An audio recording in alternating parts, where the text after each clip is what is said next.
Došli nazaj. Letna inflacija je v Sloveniji rahlo upadla na 6,9%. Septembra je bila 7,5%.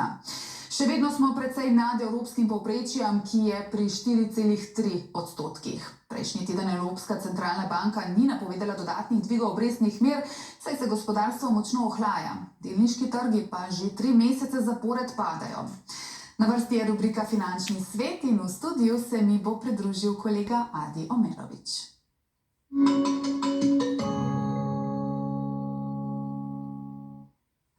Pozdravljen, Adi. Jutri je noč čarovnic. Povej, ali je tudi zaradi tega morda na finančnih trgih kaj strahu? Pozdravljena, Suzana. Glede na to, da toliko groznih stvari vidimo v zadnjem mesecu, je grozljivka tisto najmanj, kar si želimo videti. Predlagam, da mogoče raje kakšno romantično komedijo si ogledamo. Spoštovani, lep pozdrav.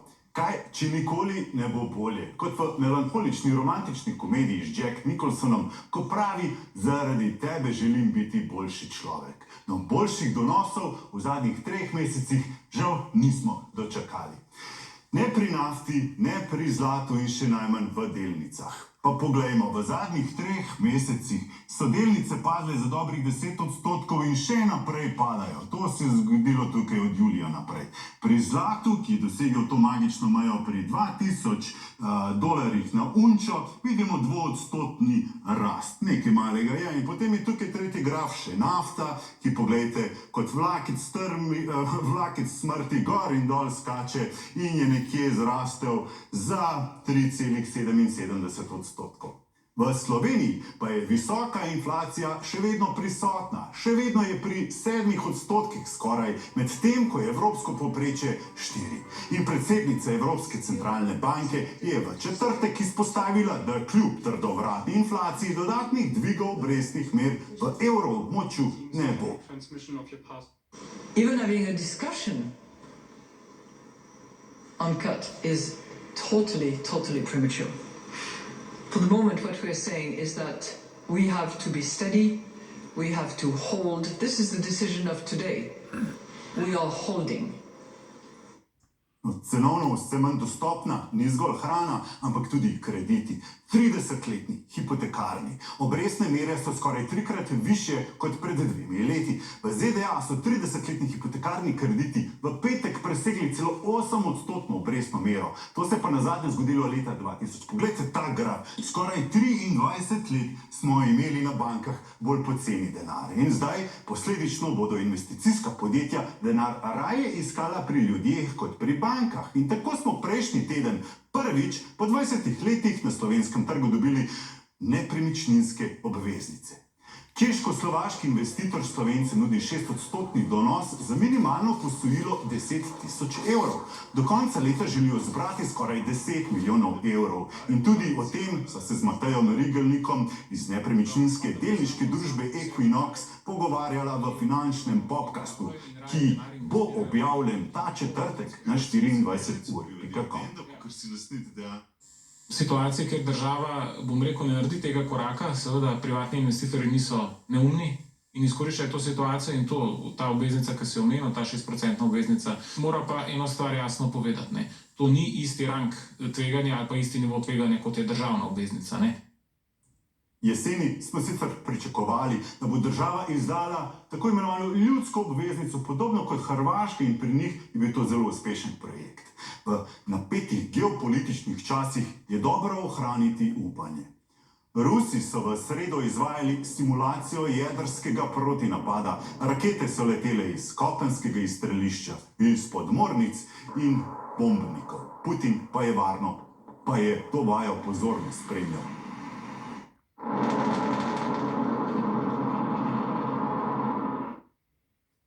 Na Bližnjem vzhodu se geopolitične napetosti stopnjujejo. Rijad, glavno mesto Savdske Arabije, so prejšnji teden obiskali tako imenovani strici iz ozadja. najvplivnejši svetovni bankiri. Na investicijski konferenci so za isto mizo sedeli šefi iz BlackRocka, JP Morgana, Goldman Sachsa, HSBC-ja in ostali pomembni bilijonarji. Razpravljali so o prihodnosti in opozorili, da je trenutno tveganje za uporabo jedrskega orožja še veliko večje, kot je bilo v času hladne vojne.